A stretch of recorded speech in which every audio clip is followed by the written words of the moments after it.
एक बार पूज्यपाद उड़िया बाबा का बड़ा यश हो रहा था, तो कुछ जो वास्तविक साधुता को प्राप्त नहीं है और संत वेश में है, उनको जलन हुई।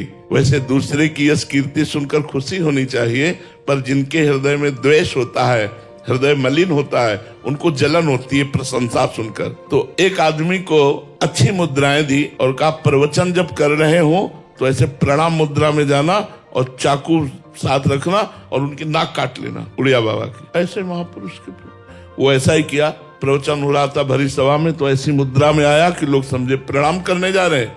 बस तुरंत चाकू निकाली, मारी, तो इतने सतर्क वो सेवादार खड़े थे, तुरंत हाथ में पकड़ लिया, लेकिन पकड़ते पकड़ते चावल भर चाकू नाक में धंस गई थी। तुरंत उसको बाबा ने कहा नहीं, और उसको गले से लगाया और अपनी गुफा में ले गए। कहा मीठा दूध करके लाओ, गरम गरम मीठा दूध पिलाया और बोले भैया हमसे कोई गलती हुई क्या कि आप मारने आए थे? वो रो पड़ा। बोले बाबा हम गरीब आदमी, हमें पैसे का लोभ दिया गया कि बस इतना तुम कर दो, इतना रुपया दे देंगे।